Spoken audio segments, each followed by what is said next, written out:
Chapter 1. It's all a dream. Dreams. Ambitions. Everyone has them.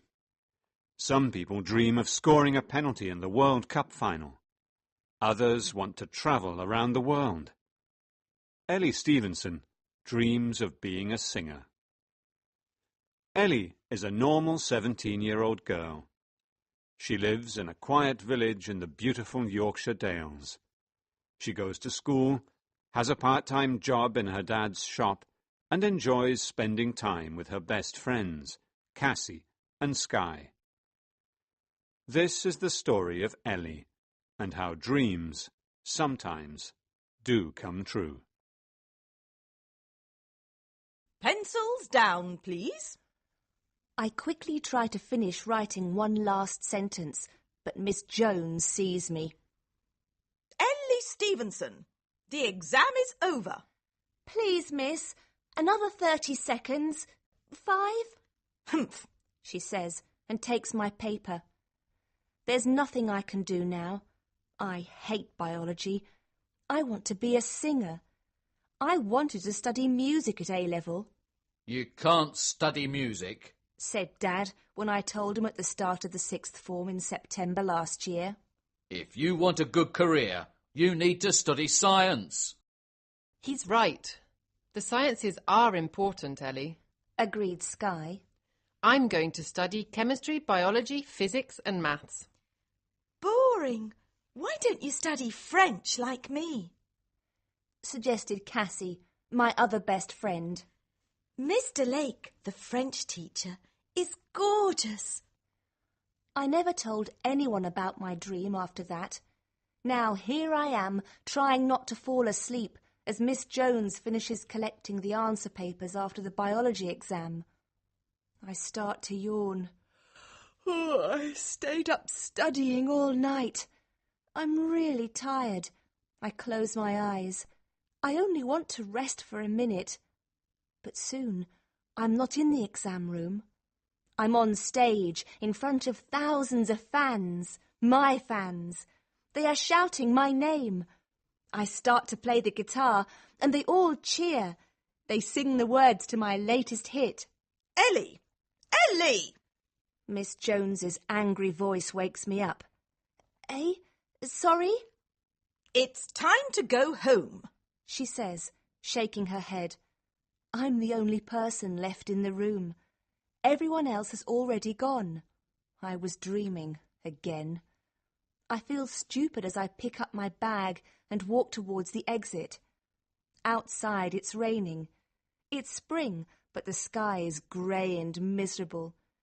It seems like it will rain forever, and I haven't got an umbrella. Ellie! Ellie! Wait for me. I turn around and see Skye running towards me. The only thing I can see is her wild black curly hair. The rest of her is hidden behind a pile of library books. Skye is one of my best friends, but she is the last person you want to see after an exam. You know the type. When Skye gets a B, she's disappointed. That was so difficult. She starts to ask me what I answered for question 4 when my mobile rings. It's Cassie. Hi, Cassie, I say, glad of the interruption. Can you come to my dad's stables? She asks. She doesn't say, hello, how are you? Typical Cassie. I have to work in my dad's shop this evening. I have to start at 4:30 and it's already 4. Don't worry about that. I've got something much more important to talk to you about. Meet me at the stables in 5 minutes and bring Skye with you. But, I start to say, but she has already hung up. When we get to the stables, Cassie is busy riding one of the horses. She looks elegant in her riding clothes. Her makeup and nails, as usual, are perfect. She finishes one final lap and then climbs down from her handsome black horse. Good, you're here. Now, I've got a surprise for you both. You know my dad asked me what I wanted for a present after studying hard for the exams at the end of the first year. Skye starts to laugh. Cassie has never studied for an exam in her life. Everyone knows that. Everyone except Cassie's dad. Well, here it is. What do you think? She gives us each a piece of paper with a smile. Tickets. There is a silence as we read. Glastonbury Festival? No, it can't be. I read it again, just to be sure. Glastonbury! I can't believe it. I've always wanted to go to Glastonbury, Tickets for Glastonbury are really expensive. says Skye. I can't afford tickets for Glastonbury. Don't worry about that. They're a present from me. Well, from my dad. He's got to go away on a business trip. He's going to see some new horses in Saudi Arabia. I think he feels guilty leaving me for a month. For a moment she looks sad. Her dad is always going away and leaving her at home with the housekeeper. Suddenly I have a horrible thought. Dad, he'll never let me go. The Glastonbury Festival lasts 3 days. My dad worries if I go out for more than 3 hours. What's wrong, Ellie? Asks Cassie. Aren't you happy? I thought you loved music. I do, I say quickly. I do, and of course I want to go. It's just that I feel stupid. I'm 17 years old, but I sound like a baby. I just don't know how I'm going to persuade my dad to let me go, That's a shame, Ellie. says Cassie. You see, on MTV this afternoon they said that another group is going to perform too. But if you don't want to see Murphy play live... Murphy? I ask, my voice shaking. My heart starts to beat loudly. That's what I said. Murphy, the sexiest, most gorgeous man alive. But if you don't want to upset your dad... She tries to take the ticket back. No, I shout quickly, pulling the ticket away from her. I'll be there, Cook him a nice dinner. suggests Cassie. Work extra hours in the shop. Suggests Skye. The shop. I suddenly remember and quickly look at my watch. 4:35. What is it? Asks Cassie. The shop, I say, running towards the door. I'm late for work. I can hear Cassie and Skye laughing as I run out of the stables and into the cold rain. But I don't care, and soon I am laughing too. I'm going to see Murphy.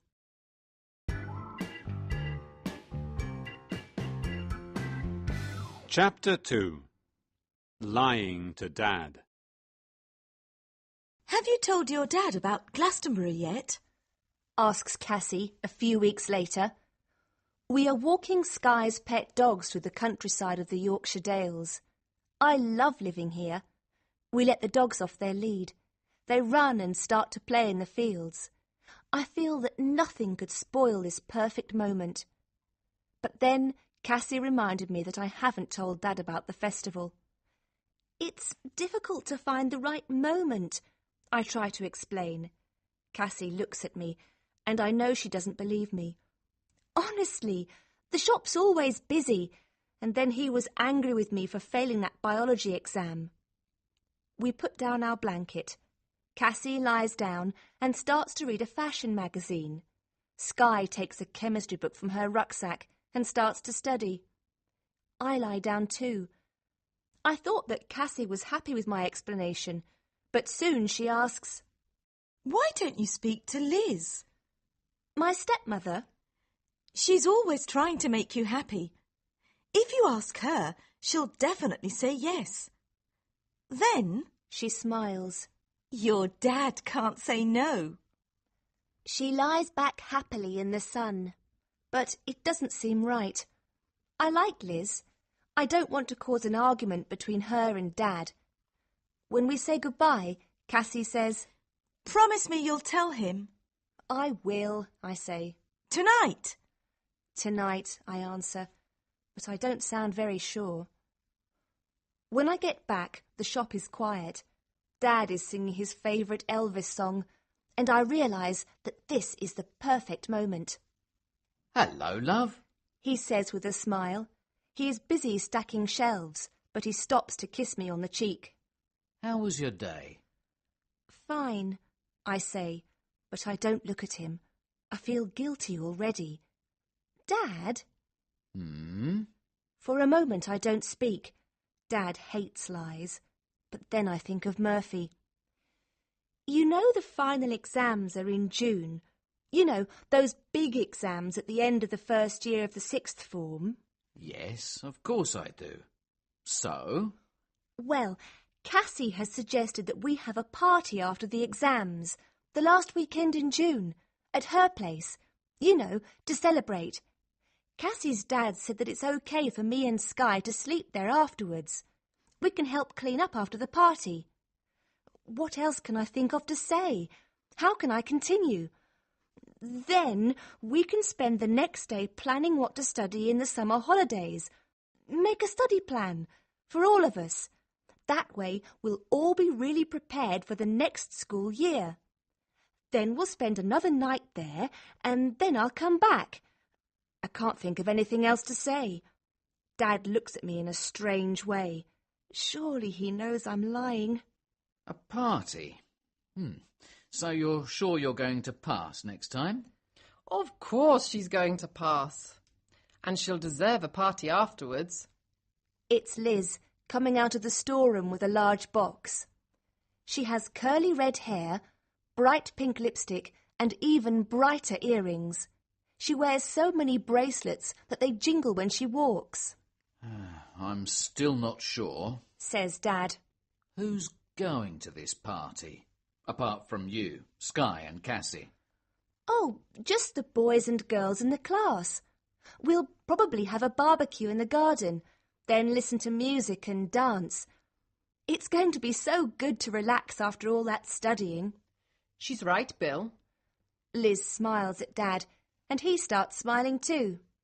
No problem, Ellie. He says. But I hope you're going to study hard for the exams. I jump up and hug him. Thanks, Dad. I kiss him on both cheeks. Just make sure you pass the next biology exam. With studying and preparing for Glastonbury, the next month passed quickly. Sky learnt how to build a tent. I bought my train ticket, and Cassie bought 10 different tops for our weekend. Everything was perfect. That is, until early one Friday evening in May. I was in the storeroom putting away boxes after a delivery when I heard Dad say a name I know well. Hello, Steve. I haven't seen you for a long time. Says Dad. Steve? Steve! It's Cassie's dad. What's he doing here? He never comes into the shop. I quickly start to climb down the ladder, but in my hurry I miss the last step and fall onto a pile of boxes. My ankle hurts, but there's no time to think about that now. I run as fast as I can into the shop. My dad continues talking to Steve. It's nice of you to let the class have a party at your place, Steve. Says Dad. Steve looks confused. Sorry? What party? When? I watch them in silence. I don't even breathe. After the exams. The last weekend in June, I think. Continues Dad. And then you're going to have 3 teenage girls in the house for a couple of days. Almost as bad as the party. My heart starts to beat faster and faster as I wait for Steve to answer. Please don't tell him, please. Oh, now I know what weekend you're talking about, Bill. Says Steve. But there's no party that weekend. That's when the girls are going to Glastonbury. No, no, no, Glastonbury? says Dad, his face starting to turn red. You mean the rock concert? Yes. Anyway, I must go, Bill. Come and have a drink with me at the golf club sometime. But Dad doesn't answer him. Slowly he looks at me. His eyes are big and angry, and even his bald head has become purple. At that moment, I knew that my dream of seeing Murphy was over.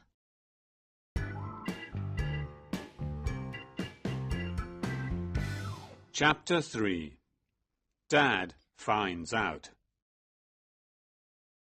But I'm 17 years old, Dad. I'm not a baby anymore. I don't care. You're living in my house, That means you do what I tell you to do. There will be no rock concerts. It's an arts festival, not a rock concert. I don't care what it is. You're not going. You lied to me, Ellie. He turns to Liz. A party. A day with her friends making a study plan. I was so stupid to believe all of that. I'm sure you went to concerts when you were my age. That was different. Things were different then, says Dad. Can't you talk to him? I ask Liz, but she shakes her head. I'm sorry, Ellie. She tries to put her arm around me, but I don't let her. Leave me alone, I shout, pushing her arm away. I'll never forgive you both for this. Never! I run up the stairs and throw myself onto my bed. It's not fair. Everyone else's parents let them go to concerts. Why can't mine? I pick up my mobile phone and try to phone Cassie, but I have no credit left. I throw my phone onto the bed just as Liz knocks on my door. Ellie, dinner's ready. I'm not hungry. You've got to eat, Ellie. Leave me alone. I don't want anything, I shout. How can I eat ever again? Seeing Murphy was going to be the best day of my life. But half an hour later she is back. This time she comes in before I can stop her. I close my eyes, hoping she'll think I'm asleep. I made you a sandwich. She sits on my bed and touches my arm gently. I brought you a magazine too. There's an article on that singer you like. Murphy, isn't it? I don't want your stupid magazine. I was going to see Murphy live at Glastonbury. Not that you can understand. I pick up the magazine and throw it across the room. It hits the photo of her and Dad's wedding.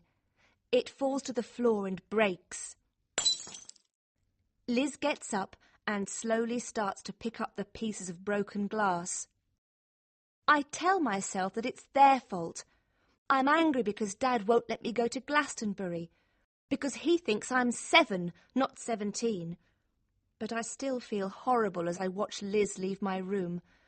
She looks sad, and there are tears in her eyes. When she has gone, I pick up the magazine. On the cover, there is a photo of Murphy. The thought of missing Glastonbury makes my stomach hurt, but I still look through the magazine. When I get to the article on Murphy, more tears fill my eyes. But then I read something that makes me stop crying. Do you want to meet Murphy? Would you like to go to Glastonbury, tour backstage and meet the star himself? We are going to make one lucky reader's dream come true. If you can sing, then we want to hear from you. To enter, just send us a tape of you singing your favourite Murphy song to Music Now. Send us your entries by the 10th of May. 10th of May? Oh no! That's Monday. Today's Friday. If I want to enter, I must send my entry tomorrow morning. Suddenly my anger disappears. I feel excited. I know that thousands of people will enter the competition, and I don't have a lot of time to prepare. But could I be the one? Dreams come true for some people, sometimes, don't they? First I have to decide which song to sing. I pick up my MP3 player and finally choose a romantic song. I listen to it twice, but I know that it's the right one. I close my eyes and listen to the words. I forget about Dad and the sadness in Liz's eyes when she picked up the broken photo. I forget about school and the homework I still haven't done. I take a deep breath and press record on my CD player. I pick up the microphone and start to sing. And when I stop 5 minutes later, I know that I can't do any better. All I have to do now is wait.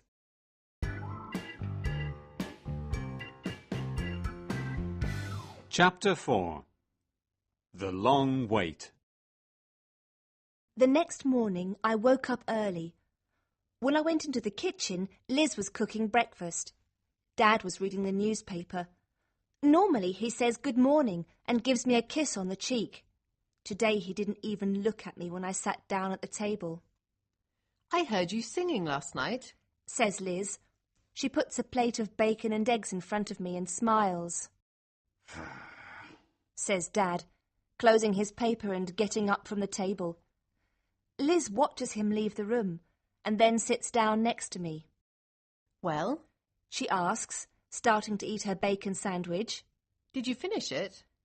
Finish what? I ask. The tape, of course, for the competition.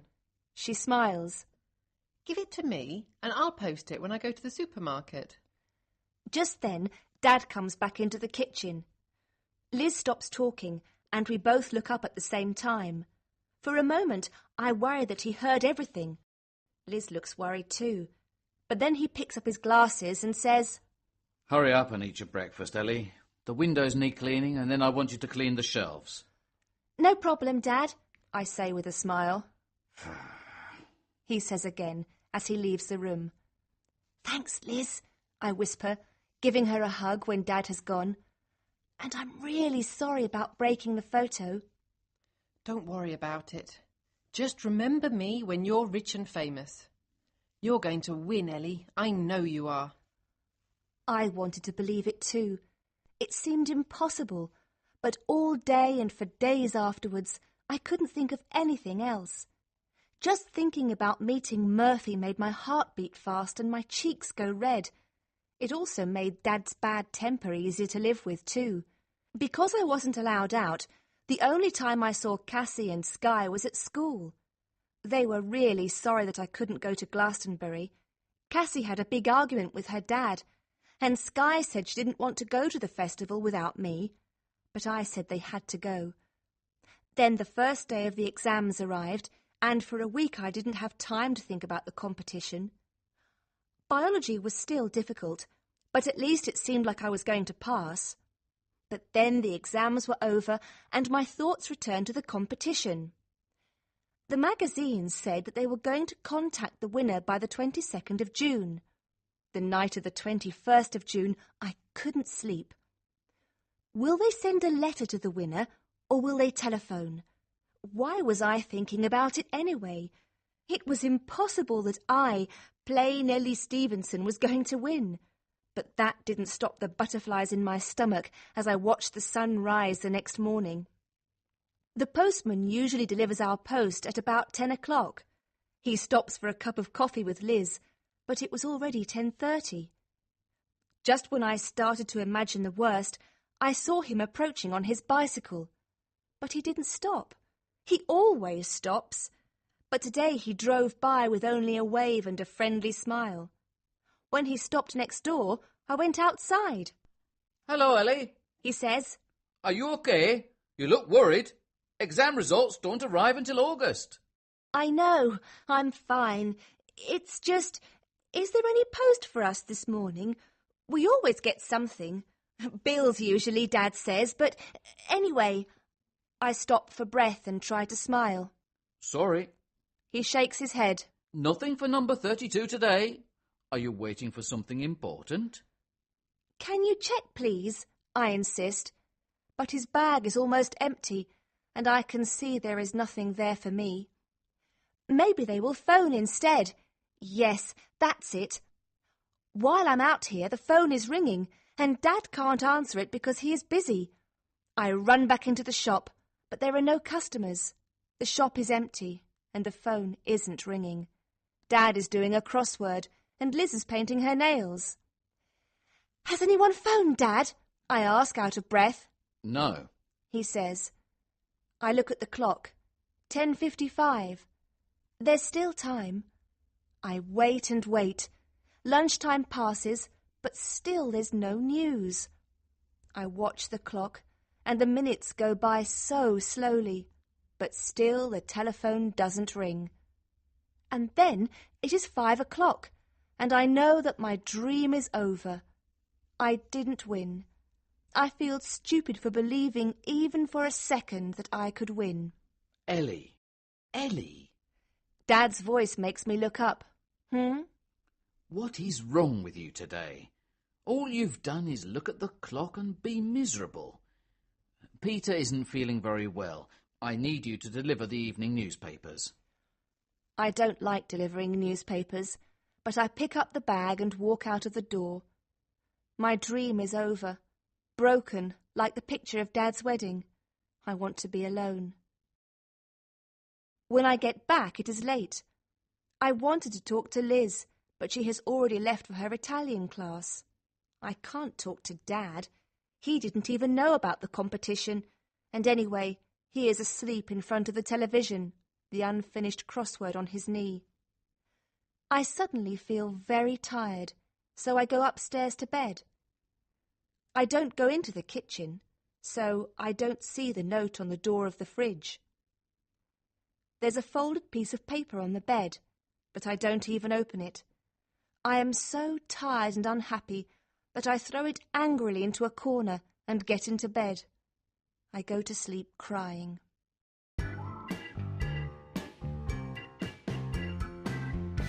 Chapter 5. Ellie's adventure begins. Ellie! Liz shouts, knocking loudly on my bedroom door. Wake up! You're going to be late. I pull the bed covers over my head. What does she want? It's only 6 o'clock. Last night I decided that I was going to stay in bed all day today. There's no school, and I don't have to work in the shop. I don't have anything to do all day, not like Cassie and Skye, who will be at the train station waiting for their train by now, excited about Glastonbury, the bands they are going to see and the fun they're going to have. Maybe Dad was right. Becoming a singer was just a dream. I pull the bed covers over my head more, and I'm about to go back to sleep when Liz knocks on my door again, louder this time. Ellie, you'll miss your train if you're not careful. What train? You need to pack your bag and you must eat a good breakfast. It's a long way to Glastonbury. Glastonbury? I throw the bed covers off me and get quickly out of bed. What do you mean? What train? What about Glastonbury? Didn't you read my notes? She asks when I open my bedroom door. Oh, Ellie, we're so proud of you. She gives me a big hug. Will you please tell me what's going on? You won. I told you.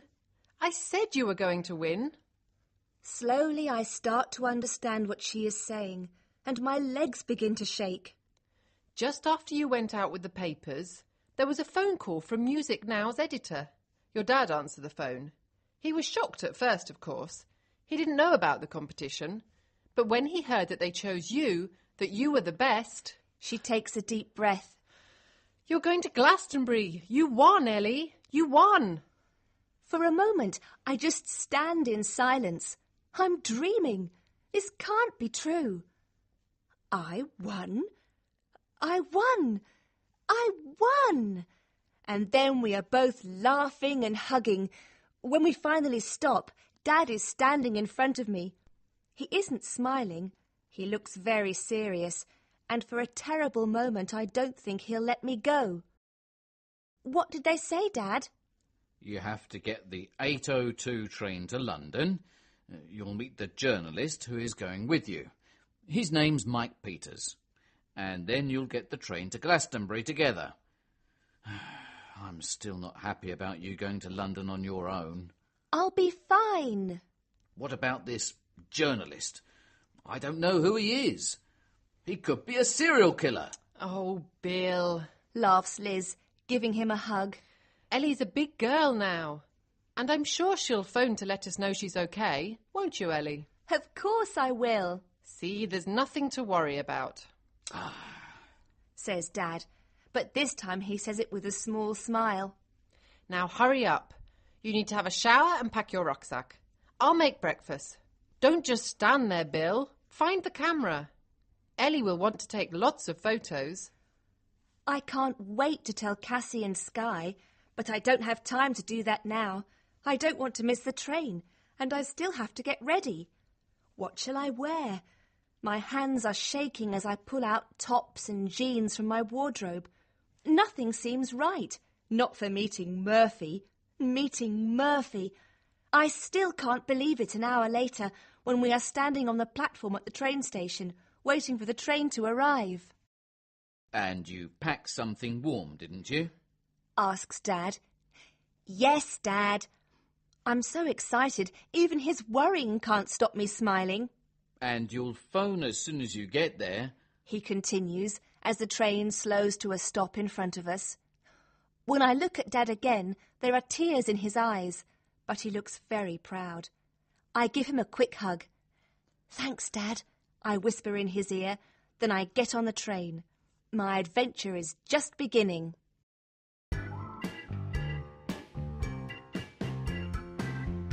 Chapter 6. Good morning, Glastonbury. When I get off the train 2 hours later, Mike is waiting for me. He is wearing jeans and a white T-shirt. He doesn't look like a journalist. He looks more like a student, and at first I feel very nervous. But then he smiles and shakes my hand. Hi, you must be Ellie. He says, Hello. I try to sound mature and confident, but I can feel my cheeks starting to turn red. Come on, our train will be leaving in 10 minutes.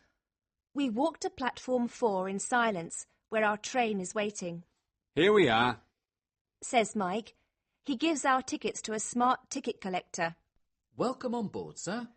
He turns to me and smiles. Miss? We are travelling first class. We sit down in our big, comfortable seats.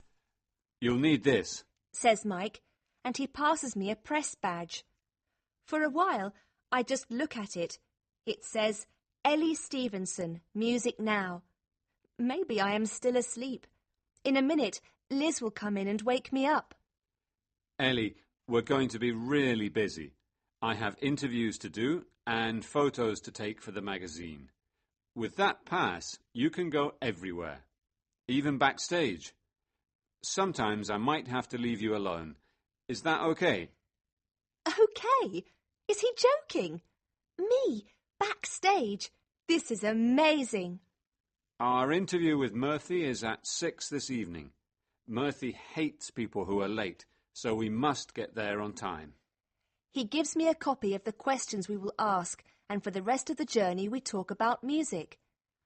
As we get closer to our destination, the train gets very full. Most of the passengers talk excitedly about the festival. The atmosphere is amazing, and we haven't arrived yet.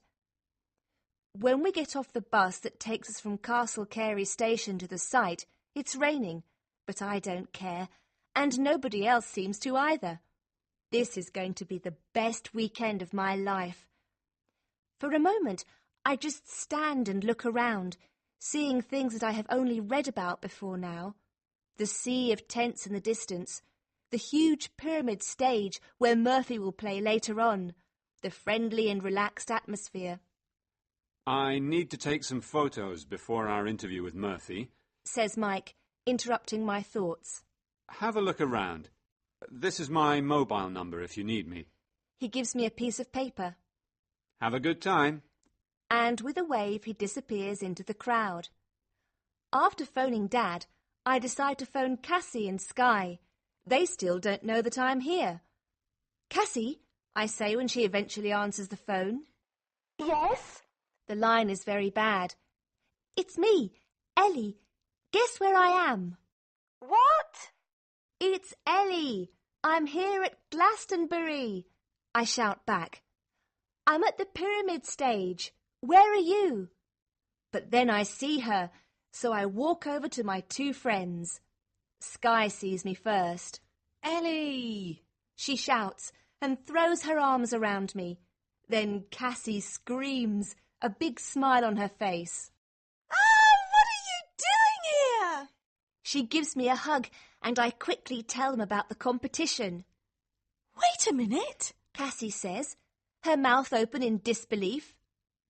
You're going to meet Murphy. The Murphy. I smile and nod. When? Where? Tell me, Ellie. This is amazing. She starts to jump up and down and hug Sky excitedly. We're going to meet Murphy. I need to get changed. Which top shall I wear? The pink one or the green one? And my hair? She takes a mirror out of her bag and looks at her reflection carefully.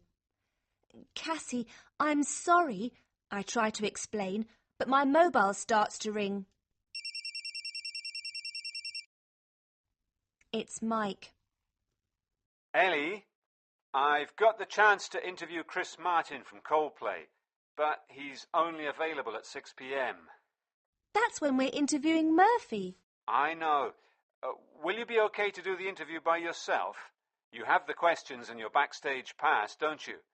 I'll let them know that you'll be alone, okay? But before I can ask anything else, the line goes dead. I quickly try to phone Mike back, but his phone's engaged. What do I do now? I want to meet Murphy more than anything, but can I really go there by myself? What do you think, Ellie? Asks Cassie. I almost forgot that Cassie and Sky were there. I was asking Sky which earrings go best with my green top, says Cassie. Cassie, I try to interrupt, but she is so excited that she doesn't hear me.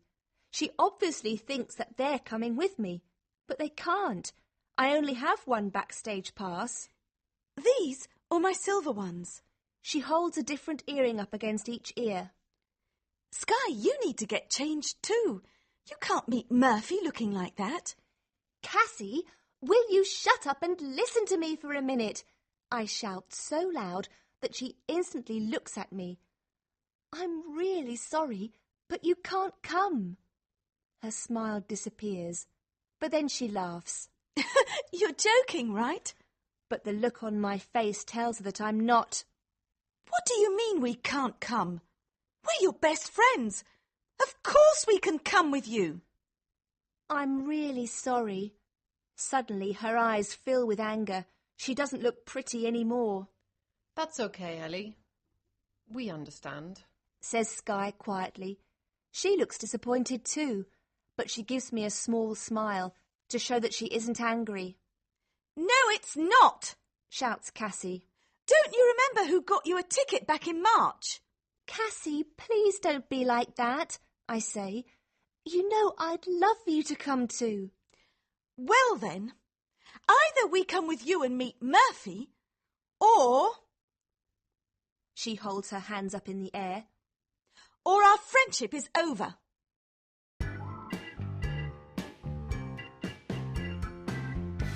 Chapter 7. The dream is over. I'm sorry. I look at Cassie and then at Sky. I tell myself that she will understand later, that she can't be angry forever. But I know Cassie. Come on, Sky. Cassie takes Sky's arm and they walk away. I feel awful. They're my best friends, but I can't miss an opportunity like this. I look at my watch. It's already 5:30. I have half an hour before the interview, but when it gets to 1:45, I still haven't found where I need to be. Mike said that we were to interview Murphy in his van, but there are so many, and they all look the same. Feeling desperate, I try to phone Mike again, but his mobile is switched off. I quickly look at my watch. 6:15. I remember what Mike said. Murphy hates people who are late. Why did I have that stupid argument with Cassie? Why didn't I phone her after the interview?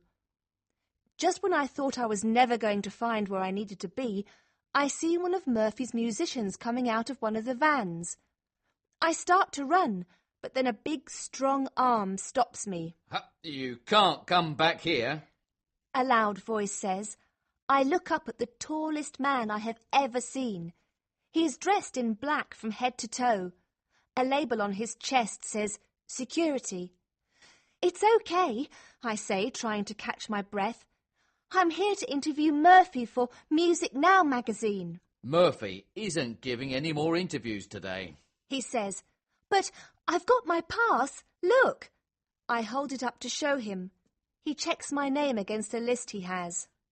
You're late. Your interview was at 6. I know. Murphy hates it when people are late. I know, I interrupt. But please, you have to let me see him. But it's no good.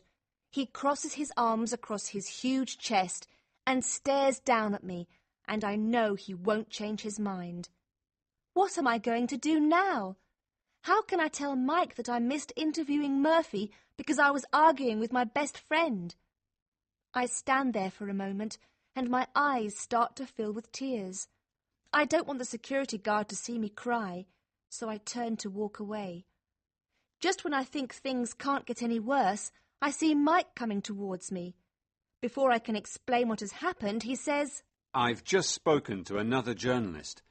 Chris, the singer Murphy was going to sing a duet with, hasn't arrived. He's really angry and has refused to give any interviews. People are saying that he might not even sing tonight. He's so angry." So that means no one at all has interviewed him today? Exactly, Says Mike. Phew, that's a relief, I say quietly. I am relieved that it wasn't my fault, but I really wanted to meet Murphy. I have lied to my dad, and my best friends will probably never speak to me again. For what? Nothing, Come on, let's go and enjoy the festival. says Mike, trying to sound cheerful. But I feel awful. Is it okay if I stay here for a while? I ask, and try to smile. I'd really like to see the next band, I lie. The truth is that I want to be alone. This was going to be the best weekend of my life. Now it is the worst, If you're sure, says Mike. I'll be at the other stage if you want me. He disappears into the crowd.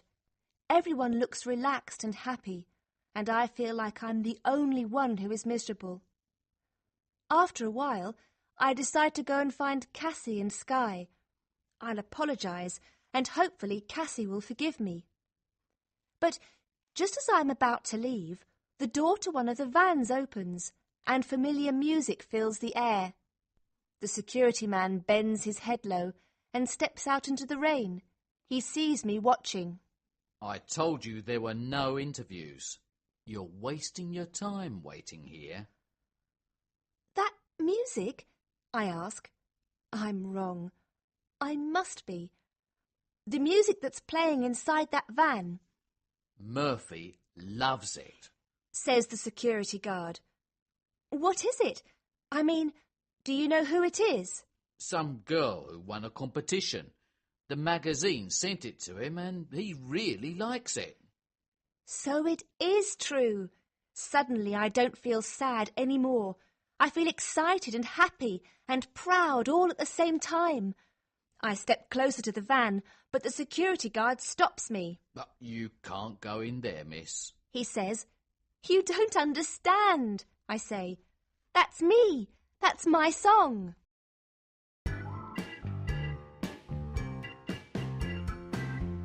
Chapter 8. The dream is just beginning. What did you say your name was? Asks the security guard. Ellie Stevenson. I won the competition. I have to make him believe me. For a moment he doesn't move. He looks like he is thinking about what to do. But then he says, Wait there a minute. and he disappears into the van. After what feels like a year, he eventually comes out. The boss wants to see you. He says, holding the door open. Murphy wants to see me. Murphy wants to see me, What are you waiting for? he says when I don't move. My heart is beating fast and my hands are sweating. I quickly wipe them on my jeans and slowly climb the steps into the van. When I get inside, Murphy is sitting on a sofa, his guitar on his knee. His green eyes are even greener than they look in the magazines. When he looks at me and smiles, I think I will faint. Somehow I don't. A miracle. Ellie, right? I nod. I always hated my name, but the way he says it, it sounds so nice. I really like your voice. Wow, he really likes my voice. I'm really pleased. I mean, that's great. I feel my cheeks starting to turn red. Why do they always do that? Murphy looks up at me and smiles one of his famous big smiles. Do you know the words to tonight? Tonight? Yes. I can't talk properly anymore. What is happening to me? He picks up his guitar and starts to play. He wants me to sing with him. Now. Calm down, Ellie. Take a big, deep breath. I tell myself to imagine that I am at home, in my bedroom, alone. I am not in the van of my favourite singer, backstage at Glastonbury. Those gorgeous green eyes are not looking at me. I close my eyes and take a deep breath. I'm nervous, but soon I'm in a world where only music exists. There is nothing else.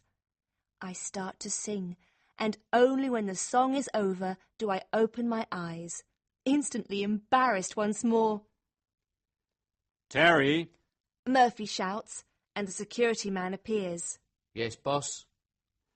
I've changed my mind. He stands up, takes my hand and leads me outside. Call the band. I'm going on stage. And Ellie's coming with me. What? I can't! There are thousands of people out there! But Murphy doesn't look worried. He holds my hand tighter as we follow the security man towards the pyramid stage. When we get there, Murphy's band is waiting. As they start playing, I turn to Murphy. I have to make him understand that I can't do this. But before I can find the words, they call us onto the stage. The crowd cheers. Everything is so much bigger and louder than I have ever imagined. My heart begins to beat faster than ever, and I'm sure that I'm going to faint. But then the crowd is in front of me. When they see Murphy, the audience goes wild. Good evening, Glastonbury. Are you having a good time? A bigger cheer. I'd like to introduce you to a special friend of mine, a young woman who has an amazing voice and an amazing talent. I want you to make her feel welcome tonight. Everyone, this is Ellie. He turns to me and smiles, and I feel like I'm going to faint. But then the crowd starts to shout, Ellie, Ellie, Ellie, just like in my dream. Then the band starts to play. Murphy takes my hand in his. At first my voice shakes with emotion, but then I close my eyes, feel Murphy's touch. The crowd sings with us, and it feels incredible. Now it has started. I don't want this moment to end. When I open my eyes and look at the crowd, at the front I can see two faces I know. Cassie and Skye are there. They are both smiling proudly, and I know that everything is going to be okay. After a final applause, I leave the stage, and Murphy continues with his performance. I watch him from the side with Terry, the security guard. When he finishes, I turn to leave, but then I feel a hand on my shoulder, and Murphy says, Ellie, where are you going? His eyes are shining with the magic of performing. Thanks for letting me sing with you. I'll never forget it. Please, don't go yet. His voice is quiet and soft. I'd really like you to stay. He whispers, taking my hand. And when I look into his green eyes, I know that dreams sometimes do come true. But maybe mine was just beginning.